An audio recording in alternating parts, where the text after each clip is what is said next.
जय हिंद दोस्तों, वंदे मातरम। टीकेटी रिएक्शन में आप सभी का फिर से एक बार स्वागत है। आज हम एक और वीडियो पे रिएक्शन करने वाले हैं। चैनल का नाम है स्टडी IQ IAS। प्रशांत धवन सर की वीडियो है जो कि जियो पॉलिटिकल को बहुत अच्छी तरह समझाते हैं और वर्ल्ड में क्या क्या घट रहा है उसको भी विस्तार में जानकारी देते हैं। तो चलिए वीडियो स्टार्ट करते हैं और चैनल को भी आप लोग इनके को जरूर सब्सक्राइब कीजिएगा। नमस्कार and welcome you all to study IQ. मैं हूं प्रशांत धवन। ना बोलना पड़ेगा, जब तक हिंद महासागर में, इंडियन ओशन में इंडियन नेवी है, सब लोग सुरक्षित हैं। रिसेंटली एक बहुत ही इंपॉर्टेंट ऑपरेशन कंडक्ट किया है भारतीय नौसेना ने और 23 पाकिस्तानियों की जान बचाई है सोमालिया के समुद्री लुटेरों से। सोमालियन पायरेट्स ने इन 23 पाकिस्तानियों को ईरानियन शिप के साथ कब्जे में ले रखा था और पॉसिबिलिटी थी कि ये 23 पाकिस्तानी मारे भी जाते, मगर इंडियन नेवी ने टाइम पे आके, यहाँ पे आप देख पाओगे ट्वीट है by the spokesman of the Indian navy, Indian navy ने टाइम से इस फिशिंग व्हीकल अल कंबार को बचा लिया समुद्री लुटेरों से। हमने एक गाइडेड मिसाइल फ्रिगेट का भी यहाँ पर इस्तेमाल किया है। 12 घंटों का इंटेंस ऑपरेशन था और सोमालिया के पायरेट्स को हर तरफ से घेर कर उनको मजबूर कर दिया कि तुम लोग सरेंडर करो, कोई यहाँ पे रास्ता नहीं है, Indian navy is too powerful. और उसके आप सभी को याद भी होगा कि भी कुछ दिन पहले की भी बात है कि 22 पाकिस्तानियों को हिंदुस्तान ने बचाया था। उसके ऊपर शायद जो वहां के शहबाज शरीफ थे, PM जो थे, उन्होंने कोई बात नहीं करी थी, कोई थैंक यू या किसी प्रकार के जो हम ग्रीटिंग देते हैं अगर कोई हेल्प करता है तो नहीं दी थी। और अब इस 23 बंदों को बचाया गया है। तो भारत तो पूरी तरह से डटा हुआ है हिंद महासागर में और जो भी कुछ होगा उसको कंट्रोल करेगा, क्योंकि भारत के जो व्यापार है उसको बढ़ाने के लिए सब कुछ करना ही पड़ेगा भारत को, नहीं तो नुकसान काफी बढ़ सकता है भारत का भी। बाद जो पाकिस्तान का क्रू है उसको बचाया गया। नाउ पर्सनली अभी तक ये वीडियो मैं सुबह बना रहा हूं तो मुझे अभी पता नहीं है कि क्या शहबाज शरीफ या पाकिस्तान के जो प्रेसिडेंट अब हैं आज के समय जरदारी, क्या इंडिया का शुक्रिया करेंगे, क्योंकि इससे पहले आपको याद होगा कुछ ही दिन पहले मैंने वीडियो बनाई थी कि भारतीय नौसेना ने सोमालिया के पायरेट्स को रोका। एक बहुत ही मुश्किल ऑपरेशन था वो, तो 40 घंटे से लंबा वो ऑपरेशन चला और इवेंचुअली हमने बल्गेरिया के नागरिकों को बचा लिया था सोमालिया के पायरेट से। और उस वक्त आपको याद होगा जो यूरोपियाई देश है बल्गेरिया, उनके जो प्रेसिडेंट हैं उन्होंने खुद ट्वीट करी थी और ये कहा था, my sincere gratitude to prime minister Modi for the brave action of Indian navy rescuing the hijacked Bulgarian ship Ruen and its crew including 7 Bulgarian citizens. और उसके रिस्पॉन्स में PM मोदी ने भी ये कहा था कि बिल्कुल ये हमारा कर्तव्य है, India is committed to protecting freedom of navigation and terrorism in the Indian Ocean region। और फिर आपको याद होगा भारतीय नौसेना के चीफ ने भी ये बात कही थी कि देखो इंडियन ओशन, जो ये नाम है इंडियन ओशन, ये हमारे नाम से ही तो बना है, इंडिया के नाम से, तो हमारा वैसे ही कर्तव्य बनता है कि हम इंश्योर करके रखें कि इंडियन ओशन दुनिया भर के लोगों के लिए हमेशा सुरक्षित रहे, चाहे वो बल्गेरियन हो या फिर इस पर्टिकुलर केस में चाहे पाकिस्तानीज भी क्यों ना हो। अब यहाँ पे आप एक सवाल पूछ सकते हैं कि जो इंडियन ओशन का अरेबियन सी वाला पार्ट है, ये वाला जो हिस्सा है यहाँ पर, ये तो काफी खतरनाक हो गया है। चाहे वो बल्गेरिया की कोई कार्गो शिप हो या कोई फिशिंग शिप हो, या इससे पहले भी आप देखोगे कई केसेस हुए हैं जो सोमालिया देश है यहाँ से पायलट्स निकलते हैं और कैसे भी करके एक शिप को कब्जा लेते हैं और फिर मांगते हैं फिरौती, और ये केसेस लगातार बढ़ते जा रहे हैं। तो हम कुछ करते क्यों नहीं, इस एरिया को अनसेफ डिक्लेयर क्यों नहीं किया जाता? देखो बिल्कुल मेरे ख्याल से बहुत ही जल्द होगा कि फिर से Arabian Sea will likely become a high risk area soon. 2023 में USA और यूरोपियन यूनियन ने यह कहा था कि इन्होंने काफी ऑपरेशंस कंडक्ट किए हैं और सोमालिया के पायरेट्स को काफी कमजोर कर दिया है। तो अब हमें अरेबियन सी को एक हाई रिस्क एरिया कहने की आवश्यकता नहीं है, बट क्लियरली USA यूरोप ने अपना काम पूरा नहीं किया। आज भी सोमालिया में जो बहुत सारे गैंग्स हैं ये पायरेट्स बनकर कई शिप्स को हाईजैक कर रहे हैं और मोस्ट प्रोबेबली इंटरनेशनल कम्युनिटी फिर से इस एरिया को हाई रिस्क डिक्लेयर कर देगी। तो इंडियन नेवी की जो ओवरऑल आप कह लीजिए प्रेजेंस है इस रीजन में, ये बढ़ने ही वाली है।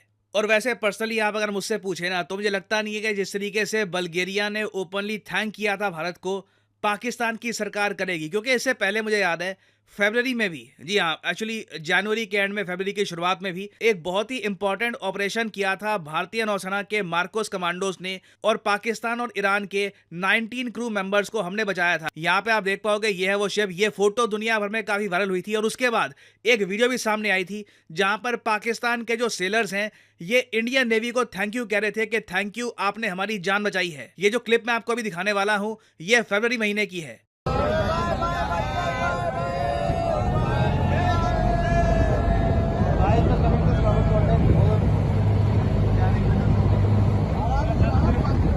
नाउ अभी जो ऑपरेशन हुआ है मार्च के महीने में, इससे रिलेटेड कोई वीडियो सामने आई नहीं है इंडियन नेवी की, बट मैं आपको यहाँ पर ये बता दूं, भारतीय नौसेना को ना अब ऑलमोस्ट हर कंट्री ही एक्सेप्ट कर चुकी है as the net security provider in the reason.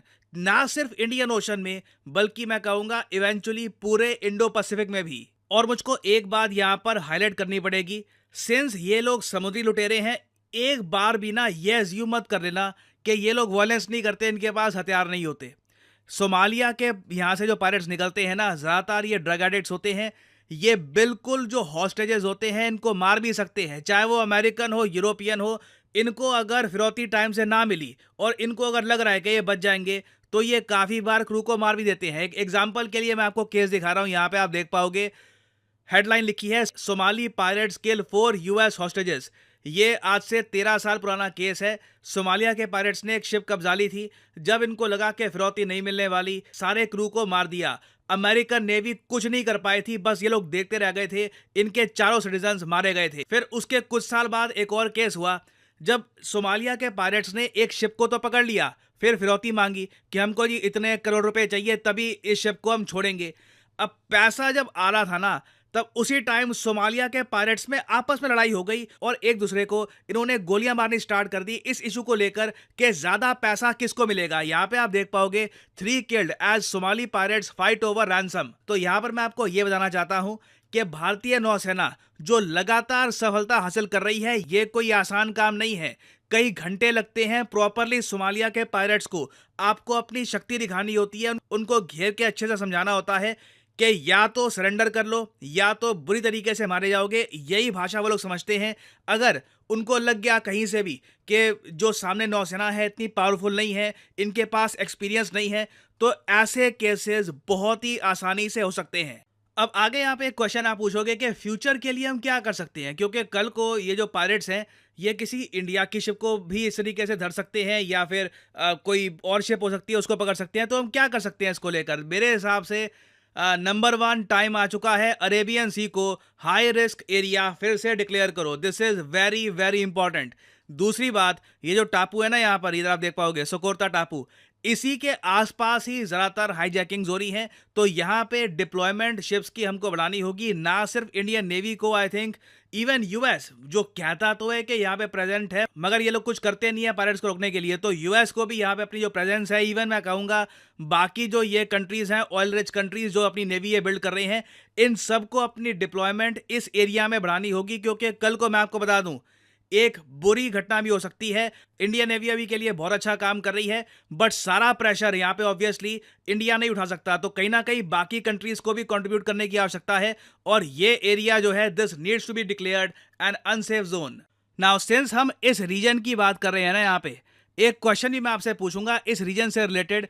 हाल ही में वो कौन सा देश है जिसने पहली बार एक कंटेस्टेंट भेजा है मिस यूनिवर्स पैजेंट के लिए? बहुत ज़्यादा न्यूज़ में था ये टॉपिक, क्योंकि लोग एक्सपेक्ट कर नहीं रहे थे ये होगा, but this has happened for the first time. ये है यहाँ पे आपकी ऑप्शन, बहरीन, ओमान, यूएई या फिर सऊदी अरेबिया।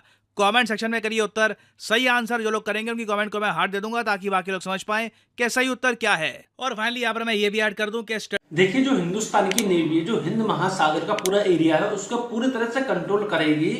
और जो भी पायरेट्स वगैरह हैं, जो भी लुटेरे हैं, उनको सबक सिखलाया जा रहा है। दिन पर दिन आप न्यूज सुनते ही रहते हैं कि आज इसको बचा लिया, आज इसको बचा लिया।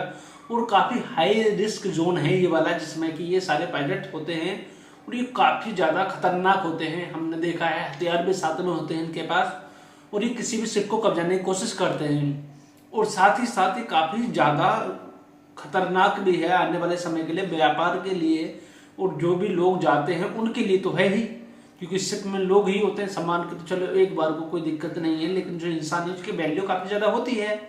और इसीलिए जो भी अब काम हो रहा है तो उसी सबको देखते हुए उसको हाई रिस्क जोन पहले बात तो घोषित करना चाहिए पूरे वर्ल्ड को, और साथ ही साथ लोगों को साथ में मिलकर आना चाहिए। इसको कंट्रोल करने के लिए कुछ ना कुछ कदम उठाने चाहिए, जिससे कि आगे जाके ये ना बढ़े, घटने की कोशिश करे, बढ़े ना।